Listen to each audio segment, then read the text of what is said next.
झूठ। लेकिन इरादा नेक हिंदी कहानी, आपने ऐसा तो सुना ही होगा कि झूठ बोलने से पाप लगता है। लेकिन अगर हमारे झूठ बोलने के पीछे हमारा इरादा नेक हो तो हमें झूठ बोलने पर भी पुण्य मिलता है। ये कहानी उसी के बारे में है।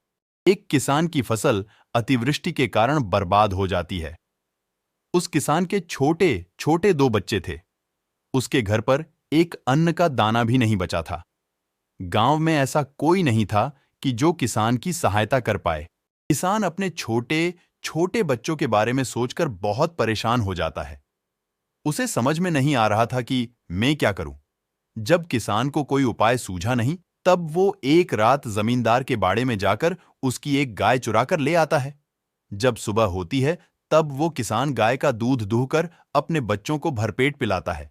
दूसरी ओर जमींदार के नौकरों को पता चल जाता है कि किसान ने जमींदार की गाय चुराई है। जमींदार के नौकर जमींदार से उस किसान की शिकायत करते हैं। जमींदार ने पंचायत में किसान को बुलाया। वहां पर पंचों ने उस किसान से पूछा कि तुम यह गाय कहां से लाए? किसान ने कहा कि इसे मैं दूसरे गांव से खरीद कर लाया हूं। पंचों ने किसान को बहुत घुमा फिराकर सवाल किया, किंतु किसान इसी जवाब पर अडिग रहा। फिर पंचों ने जमींदार से पूछा, क्या ये गाय आपकी है? जमींदार ने किसान की ओर देखा तो किसान ने अपनी आंखें नीची कर लीं। तभी जमींदार ने सभी से कहा, पंचों, मुझसे भूल हो गई है, ये गाय मेरी नहीं है। पंचों ने उस गरीब किसान को दोष मुक्त कर दिया और उसे अपने घर जाने दिया।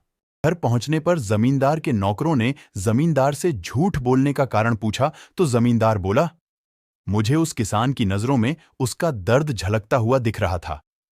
मैं उसकी मजबूरी समझ गया। यदि मैं सच बोलता तो उसे सजा हो जाती। इसलिए मैंने झूठ बोलकर एक परिवार को संकट समय में से बचा लिया। इतने में ही किसान जमींदार की गाय लेकर उसके घर पर पहुंचता है। किसान जमींदार के पैरों में गिरकर माफी मांगने लगता है। किसान कहता है कि मुझसे बहुत बड़ी गलती हो गई, आप मुझे कृपया माफ कर दीजिए। जमींदार ने उस किसान को गले से लगाकर माफ कर दिया और उसकी हो सके उतनी आर्थिक सहायता भी की। किसी के भले के लिए बोला गया झूठ झूठ नहीं, किंतु सत्य जैसा होता है।